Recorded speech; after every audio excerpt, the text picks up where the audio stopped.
سے پہلا حق ان قریبی اور غریبی رشتہ داروں کا ہے جو ہمارے انتہائی قریب ہے،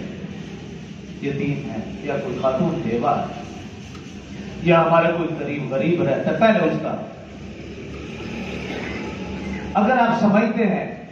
یا وہ شخص سمجھتا ہے کہ یار یہ مجھے میری ضرورت کا خیال نہ کرے، یہ مجھے باتیں سناتا ہے،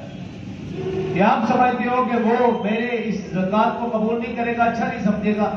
تو جس کی نیت دینے کی ہو کئی طریقے نکل سکتے ہیں، وہ کسی اور کے ذریعے سے پہنچا دے۔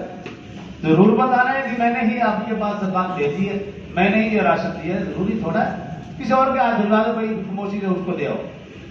میرا تو قریبی رشتہ دار ہے، ہو سکتا ہے وہ اچھا نہ سمجھے، لیکن تم جو دے ہو کسی اور کے ذریعے سے اس تک وہ چیز پہنچا دو تاکہ اس کی ضرورت پوری ہو جائے۔ سب سے پہلا حق ان رشتہ داروں کا جو قریبی ہیں اور غریب ہیں، کوئی یتیم ہے، کوئی بیوہ ہے۔ اور دوسرا نمبر،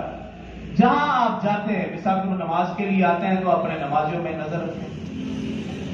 ان کے اوپر آپ کی نظر ہو اور پوچھ گچھ کر لیں۔ بندہ باتوں باتوں میں اندازہ لگا لیتا ہے کہ اگلے کی صورتحال کیا ہے۔ جس کی دینے کی نیت ہو اس کے بعد بے شمار طریقے ہیں، دینے کی نیت نہ ہو وہ کوئی طریقہ نہیں بنا۔ جب آپ مسجد میں آتے جاتے نظر رکھیں، نمازیوں پر نظر رکھیں۔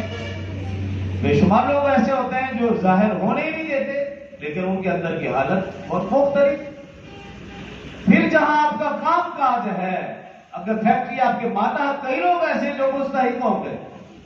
کئی دفعہ انہوں نے اپنی پریشانی کا تذکرہ کیا ہوگا، تو اب آپ سمجھتے ہیں کہ اب زکات کا معاملہ ہے تو آپ اس کو بتائیں نا، ویسے اس کو دے دیں بھی، یار یہ اپنی ضروریت پوری کرنا، مجھے پتا ہے تمہارے اوپر قرض ہے، مجھے پتا ہے تمہارے گھر میں پریشانی ہے، یہ رکھ لو، اپنے ماتحتوں کو دے دیں۔ تو دینے والوں کے لیے کئی طریقے ہیں، نہ دینے والوں کے لیے کوئی طریقہ نہیں۔ تو اس طرح ان کی ضروریات کا خیال رکھنا یہ ہماری ذمہ داری میں شامل ہے۔